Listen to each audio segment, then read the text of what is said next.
kenapa sapi kok bisa sejumbo ini gitu. Salah satunya karena faktor genetik, Mas. Genetik ya. Faktor genetik itu adalah faktor pengaruh utama besar kecilnya sapi dan didukung dengan perawatan sama pakan yang tepat. Kenapa saya membagi 3 di penggemukan sapi antara standar, premium, dan medium? Karena semua sapi itu punya batasan untuk bertumbuh dan berkembang. Oke, langsung kita bahas satu persatu.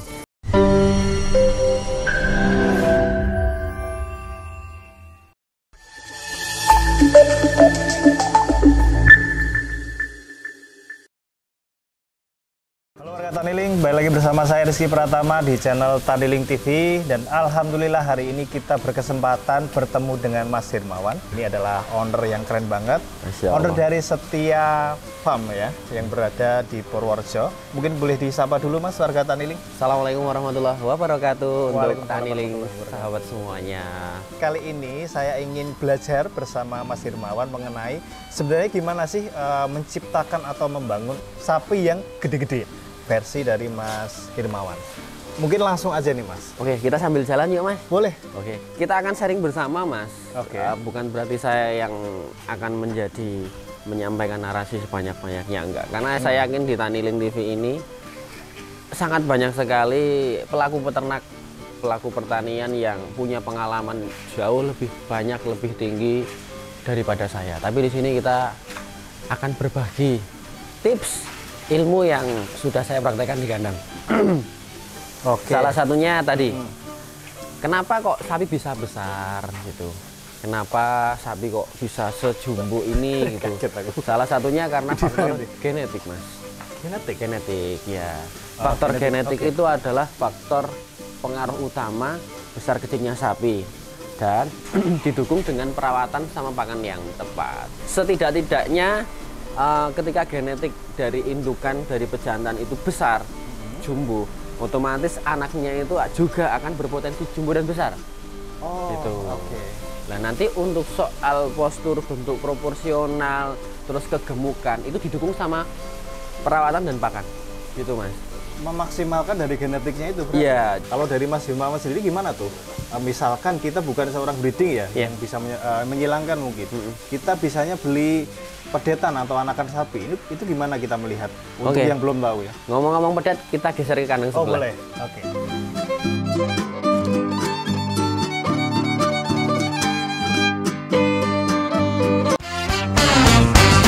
Sudah saatnya bawa usaha agri kamu ke level berikutnya. Dapatkan e-book gratis tentang digital marketing berbasis Meta Ads khusus untuk UKM Agri. Caranya cuma dengan join Facebook grup eksklusif kami, UKM Agri Gus Digital. Temukan tips dan trik langsung dari para ahli secara gratis. Join sekarang dan mulailah perjalanan sukses digital Anda bersama kami, UKM Agri Gus Digital.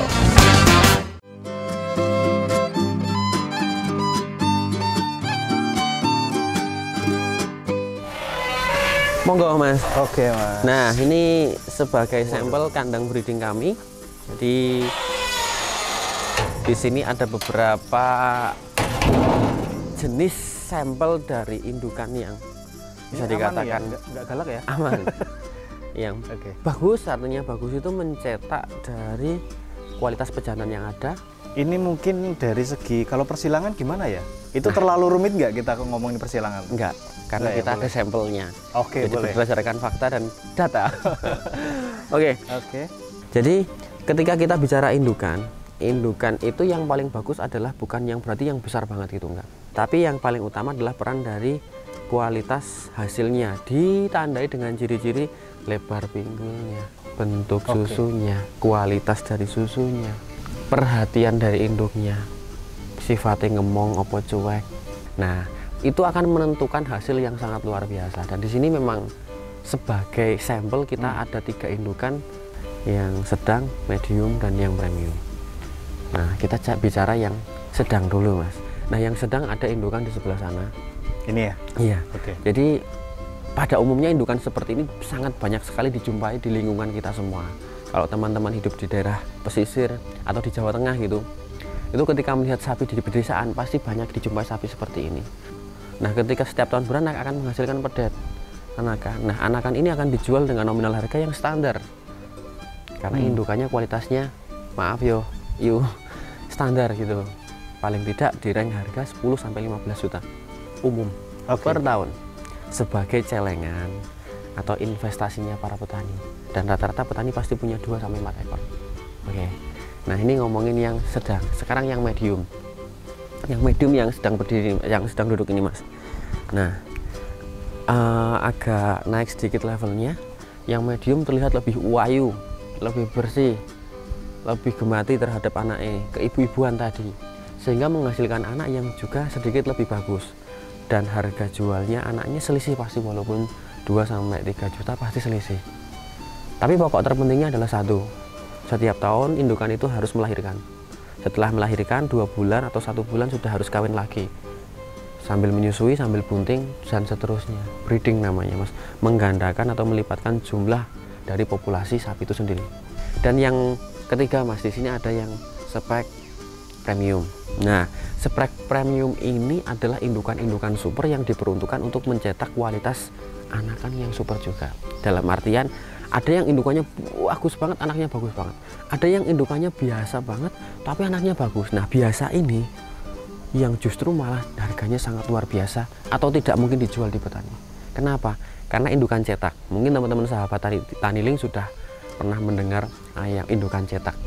Di ayam ada, di kambing ada, di sapi, di kerbau ada. Artinya dia hanya sebatas mencetak. Printer Mas, tahu printer Mas? Oke, tahu. Printer hanya ikut perintah kan. Oh, kamu sekarang cetak gambar kerbau, keluar kerbau, gambar sapi, keluar sapi. Nah, itu yang mahal dari indukan premium cetak, dan alhamdulillah kami punya. Yang kedua, mungkin bisa dibilang kebetulan, tapi mungkin karena memang kualitas dari indukannya.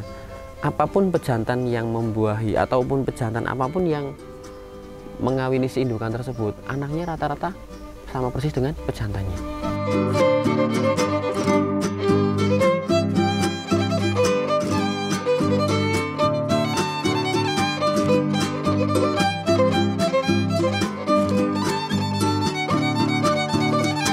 Oke, mungkin dari breeding kita sudah mempelajari beberapa poin yang kita dapat dari Mas Hirmawan tadi. Saat ini kita ke kandang untuk yang gede-gede ini. Kita akan bahas, setelah kita tahu genetik yang bagus, kita tentunya harus memaksimalkan untuk pembesarannya dong. Nah, itu mungkin bisa jelaskan Mas Hirmawan, monggo. Konsep penggemukan ini di kandang penggemukan itu sebenarnya kita tidak perlu melihat genetik yang bagus Mas. Karena yang namanya penggemukan itu adalah jangka pendek, cara instan kita untuk mendapatkan keuntungan yang cepat dan banyak. Secara garis bawahnya seperti itu. Kenapa saya mengatakan kalau di penggemukan tidak usah mencari bibit yang bagus-bagus? Karena kita tidak butuh waktu 1 tahun. Secara teori kebutuhan waktu itu sebenarnya cuma 4 bulan Mas. Jadi namanya aja penggemukan gitu. Berarti kan harus cepat, harus untung. Nah, terus bagaimana cara pemilihan bibit untuk penggemukan yang tepat? Kita harus memulai dari bibit yang kurus Mas. Kita cari sapi yang sekurus-kurusnya, berikan pakan sebanyak-banyaknya, bebaskan dulu sapi itu dari segala penyakit dan parasit, berikan di situ multivitamin yang bagus untuk mempercepat pertumbuhan dan pengisian daging. Dari situ mungkin kita hanya butuh waktu 120 sampai 160 hari untuk memperoleh kualitas daging yang maksimal. Sapi gede adalah frame rangkanya yang besar, tinggi, panjang. Sapi gemuk adalah yang sapinya itu tidak besar banget tapi dagingnya padat. Dan itu siap panen. Nah, mungkin itu Mas. Berarti nanti kita bahas untuk yang medium dan lain sebagainya ya. Siap. Ini mungkin seputaran ini dulu aja deh Mas. Manajemen pakan dan juga kandang mungkin. Untuk perawatan sapi seperti pada umumnya, kita akan memberikan setotalitas mungkin, semaksimal mungkin sesuai dengan kondisi lingkungan Mas. Karena di pesisir sini adalah sumber air yang sangat melimpah, mungkin kita bisa memandikan sapi itu setiap pagi. Dan apakah sapi harus mandi setiap pagi? Tidak juga. Yang kedua, jadi untuk menciptakan pertumbuhan yang optimal, kita harus punya 2 kunci dulu. Kuncinya itu yang utama adalah kenyamanan dan keamanan. Nyaman tidurnya, nyaman makannya, nyaman lingkungannya. Artinya mereka tidak licin lantainya, tidak kepanasan atau tidak terlalu sempit tidurnya. Artinya kenyamanan hidup, kenyang, terus aman. Aman itu jauh dari segala ancaman. Ancaman hewan tuh banyak, Mas. Hewan tuh takut misal terhadap suara-suara bising, atau takut terhadap hewan-hewan yang bukan dari koloninya. Kenyamanan dan keamanan hewan itu prioritas utama dulu, yang nantinya itu akan menjadi faktor utama untuk hewan itu gemuk. Ini berarti intinya pada bukan banyaknya kita memberi pakan, Iya. tapi bagaimana kita memberikan rasa nyaman dan juga aman untuk Iya. sapinya. Oke. Sehingga mungkin jadi maksimal di situ. Maksimal. Oke, selanjutnya kita akan bahas nih mengenai penggemukan dari yang sapi standar, medium sampai ke premium. Ini saya sangat kurang paham nih, bisa dengan mulai Mas Firmawan. Oke, terima kasih Mas. Kenapa saya membagi 3 di penggemukan sapi antara standar, premium, dan medium? Karena semua sapi itu punya batasan untuk bertumbuh dan berkembang. Oke, langsung kita bahas satu persatu. Kita punya sampel nih, sapi yang standar. Standar penggemukan ini sapi. Oh, ini standar nih? Ya. Oke. Nah, sapi standar ini punya kelebihan pertumbuhan yang sangat cepat. Oke, pertumbuhannya berapa sehari? 1 kilo. 1 kilo. Dan berapa sapi ini bisa dipanen? Oke, jawabannya adalah singkat. 4-6 bulan sudah bisa dipanen. Oke. Kenapa Mas? Kok enggak sampai 1 tahun? Oke. Nanti di bulan ke-6, 7, 8 sampai ke bulan ke-12 masa pertumbuhannya sudah off, Mas. Oke. Nah, ini masuk kategori sapi standar. Standar. Sekarang kita geser ke medium. Sapi ini adalah kategori sapi medium. Oke. Untuk digemukkan, dia punya pertumbuhan yang sama dengan sapi yang standar, 1 kilo misal. Tetapi dia punya masa pertumbuhan yang jauh lebih panjang. Yang tadinya yang sebelah mungkin 4-6 bulan, kalau yang ini 6-1 tahun masih bisa bertumbuh 1 kilo. Jadi ketika kita pelihara lebih panjang, lebih safety, masih ada keuntungan, dan di situ dia punya postur yang pasti lebih nyenengin. Karena lebih besar posturnya. Beda, satu usia, satu umur, tapi beda postur. Bisa kelihatan ya? Bisa kelihatan. Bisa kelihatan ya? Jadi sangat efektif sekali apabila kita membeli bakalan dengan kelas yang standar, yang medium. Jadi belinya pasca kurban, panennya waktu kurban. Dan kita geser yang terakhir. Oke. Ini yang premium ya? Ini yang premium. Yang premium ini kita ada 4 ekor. Nah, sapi premium ini dari mulai dia lepas gigi, dari mulai dia dikatakan sapi dewasa, yaitu umur 2 tahun, sampai umur 3-4 tahun, dia punya pertumbuhan yang tetap di angka 1 kilo. Jadi tidak salah untuk teman-teman yang bisa memelihara dalam tempo waktu yang panjang. Ya, alangkah lebih baiknya cari yang kelas premium. Pertumbuhannya naik terus, Mas. Dengan catatan kita ngomonginnya penggemukan, dengan catatan sapi itu sehat, tidak terkena penyakit, virus, dan cacingan, birahi, dan lain sebagainya. Kita ngomongin umumnya aja. Oke. Jadi dari ketiga sampel tadi kita bisa simpulkan bahwasannya pertumbuhan sapi itu bisa kita anggap sama. Cuma masa pertumbuhan sapi itu berbeda-beda. Ada yang 4 bulan off, 1 tahun off, 3 tahun jalan terus juga ada. Nah, itu tergantung dari genetik tadi di pedet. Jadi nyambung, Mas. Oh, Oke. iya. Dan sapi ini ketika umur 1-2 tahun ya jangan dipotong. Eman toh, Mas? Lanjut lagi. Tidak maksimal. Karena di umur 2 sampai 3 tahun dia hanya ngejar pertumbuhan rangka. Oke. Bukan ngejar daging. Nah, kalau yang yang namanya tadi yang standar, medium, mungkin yang dikejar dagingnya, tidak bisa besar tapi gemuk banget. Kalau ini gemuknya nanti, dia akan besar dulu. Nah, terus kalau secara keuntungan, kalau kita main cepat mending yang kelas standar medium. Kalau kita main nyantai, kurbanan kelas premium. Artinya ini tiga sapi ini sebuah pilihan ya untuk di pembesaran ya, Mas ya. Ya.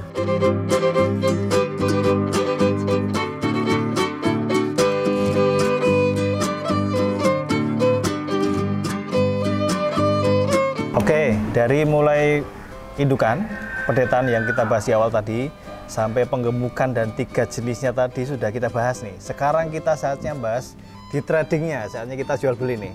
Nah itu secara umum aja Mas kita ngomonginnya nih. Secara umum di bisnis sapi itu seperti apa sih tradingnya yang bisa Mas Hirmawan sampaikan? Oke, terima kasih Mas kesempatannya. Jadi kita akan melihat bagaimana peran dari peternak itu sendiri Mas. Misal saya sudah terjun di dunia peternakan khususnya momentum kurban. Di situ yang saya prioritaskan adalah sapi-sapi dengan kualitas kurbanan. Dan kalau kita memang arahnya nanti untuk harian, ya kita harus mencari sapi-sapi yang sehat dulu dan yang tidak terlalu gemuk. Karena arahnya adalah untuk kebutuhan penggemukan harian, dimulai dari yang kurus menjadi gemuk. Oke. Dan pintu selanjutnya kalau kita arahnya untuk pemotongan, misal kita kepengen jual daging, ya kita harus mencari sapi-sapi yang sangat gemuk sekali untuk kebutuhan dipotong setiap hari dengan harga serendah-rendahnya, yaitu berarti kualitas sapi serendah mungkin dengan fisik mungkin mohon maaf yang sangat-sangat sederhana, tapi dengan daging yang sangat banyak. Dan yang terakhir adalah hobi. Nah kalau kelas hobi kita akan mencari sapi dengan fisik seganteng-ganteng mungkin, seproporsional mungkin tinggi panjangnya, nanti jualnya juga untuk kelas penghobi. Jadi jelas Mas, arah segmen pasarnya sangat luas sekali, tergantung kita mau pilih yang mana, kita di posisi yang mana, dan kemampuan kita itu seperti apa gitu. Ya. Menarik sekali warga Taniling, ilmu yang dibagikan sama Mas Hirmawan ini cukup untuk kita para pemula peternak sapi itu mungkin cukup mendasar ya, dari mulai indukan, pedetan, dari perawatan sapi juga kita bikin kenyamanan dan keamanan itu ternyata penting, dan juga ilmu tentang pembesaran serta jenis-jenis sapi yang mungkin akan menjadi lini bisnis kita di peternakan sapi. Mungkin sebelum kita tutup ada closing statement dari Mas Hirmawan untuk warga Taniling. Oke, terima kasih waktunya Mas, dan karena kita sama pelaku peternak, alangkah baiknya saling mengingatkan untuk kebaikan ya Mas ya. Betul. Jadi dari kami jangan pernah kita melakukan segala sesuatu yang sia-sia, merugikan, ataupun hanya sekedar mencukupi gengsi saja, tetapi pikirkan yang ada di belakang.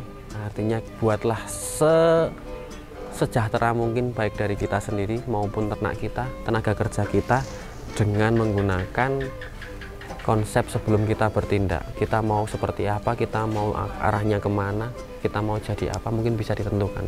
Pokoknya kurangi gengsimu dan tetap semangat di dunia peternakan, karena kita punya kemampuan sendiri-sendiri di lingkungan kita sendiri-sendiri gitu Mas. Oke ya. Terima kasih Mas Hirmawan. Terima kasih kembali Tani TV. Semoga semakin sukses. Masya Allah, terima ini kasih. Menjadi berkah dan manfaat untuk kita semua. Amin. Warga Taniling, apabila ada yang ingin bertanya, silahkan nanti di komentar. Sebanyak-banyaknya. Atau mungkin bisa nggak main ke sini Mas? Boleh banget. Nanti nomor saya ada di bawah nih. Oke, kita kasih kontaknya Mas. Share video ini sebanyak-banyaknya untuk kita semuanya. Oke, warga Taniling, jika ingin sharing di peternakan, perikanan, dan pertanian, bisa banget download aplikasi Taniling dan kalian bisa jualan juga di sana. Download di Google Play Store. Jangan lupa like, komen, dan subscribe. Apabila ada salah kami mohon maaf. Salam Taniling TV. Bisnis Agri tak pernah mati.